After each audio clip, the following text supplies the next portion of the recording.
Well,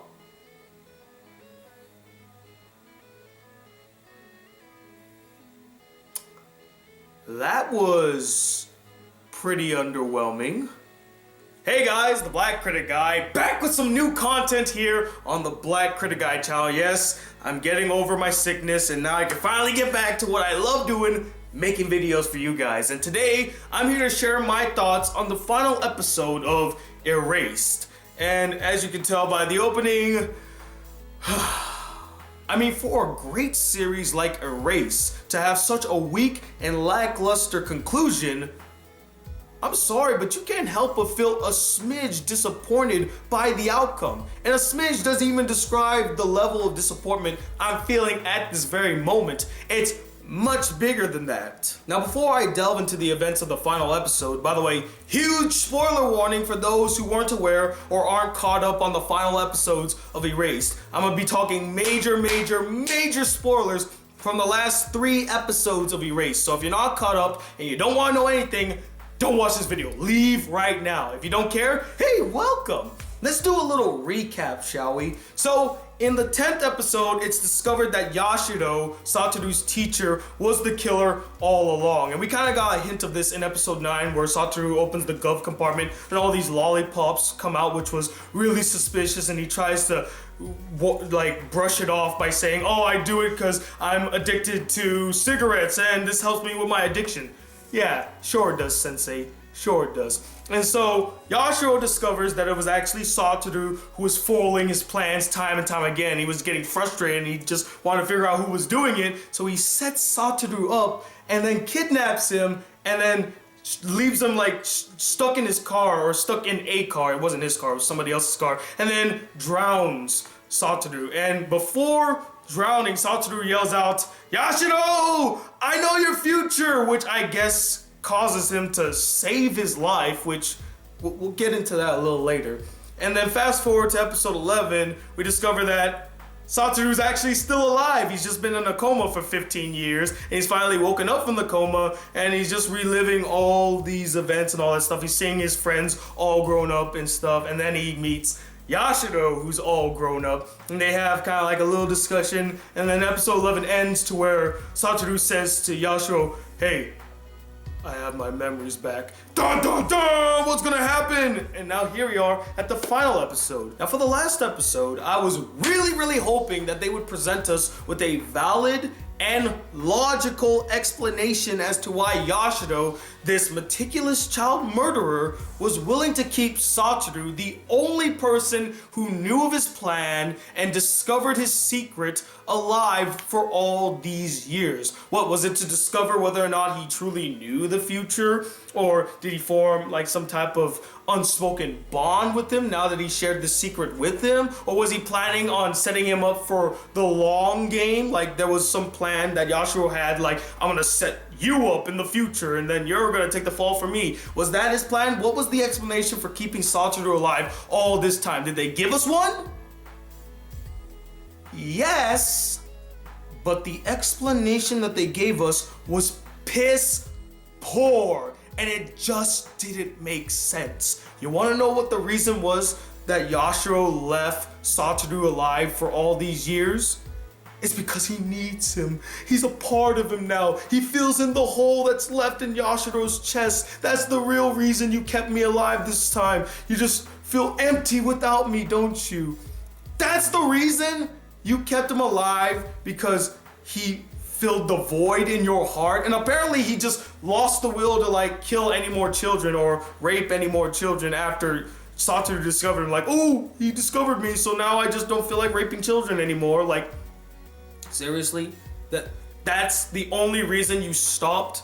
And it would have been so much more interesting if we could have delved more into the psyche of the killer. I know a lot of people complain that in the manga, they actually delve into the psyche of Yashiro, why he acts the way he does, why he behaves the way he does. And honestly, I would have loved to seen that in the anime, as I feel like the antagonist, while he was very methodical and very cool throughout the series, at the end he just turned into a cartoon villain. Like, ooh, you've discovered me now, Satoru. Now I'm going to have to kill you. Ooh, and I set you up to kill this other girl. Oh, they're gonna blame it all on you, and then you're gonna commit suicide because of shame. Oh, it's all gonna fit perfectly. For a guy that was portrayed as very meticulous and methodical and intelligent, for him to turn into a bumbling cartoon villain was jarring. It goes way against the character. Not to mention that I don't buy the fact that Satoru was kept alive to fill some sort of void in his life. And apparently after he just like tries to let Satoru die, he's like, oh, I have nothing more to live for now that Satoru's dead, even though now the one person who knows all of my plans and all of my feelings and all that stuff, he's finally out of the picture when I could have killed him 15 years ago and continued doing what I do without anyone getting in my way. Like, it just doesn't make sense on a storytelling level. Why would this killer who had the opportunity to get rid of the one guy that knew all of his plans keep him alive for all these years if he didn't have some sort of plan to get rid of him later on? It doesn't add up.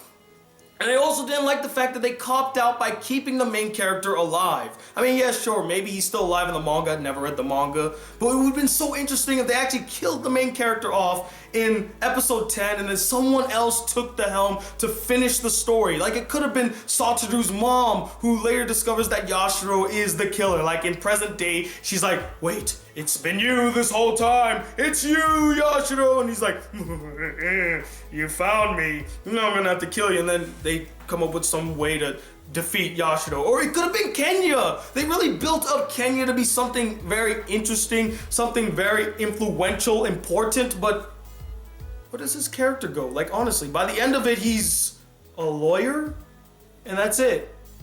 What a waste. He was supposed to be Satoru's best friend. His best friend. Wouldn't it have been much more interesting had the story start following Kenya as the main character after the death of Satoru, and he tries to figure out over the years, like, how did Satoru die? Who killed him? Who was the one responsible? And he finds out it's the teacher.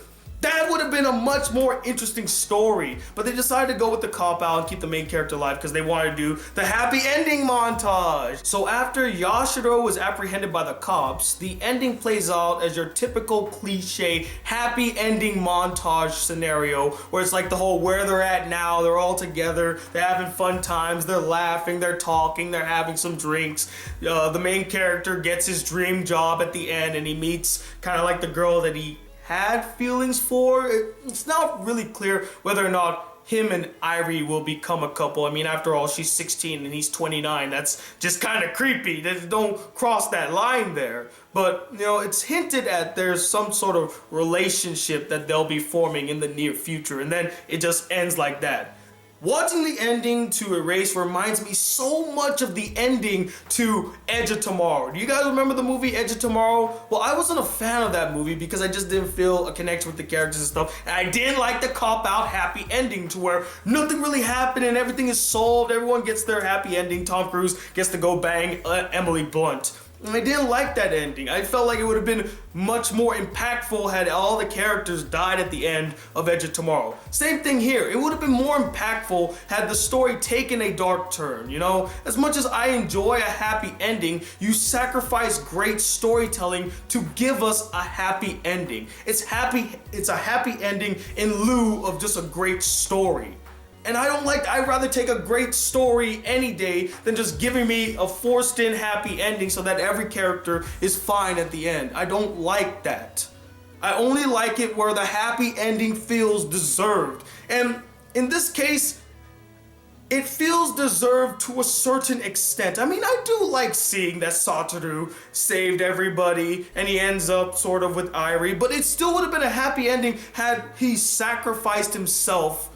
He died, and everyone else was survived. Like, everyone else lived, and they're all by his grave. Like, if it wasn't for you, Satoru, I wouldn't be here now. And I'm just so thankful. I wish you could just see this baby. I couldn't have had it without with you? You know how impactful that would have been? That would have been great. That would have been a great emotional ending right there. But no, they're like, no, we need the happy ending. Give us the happy ending.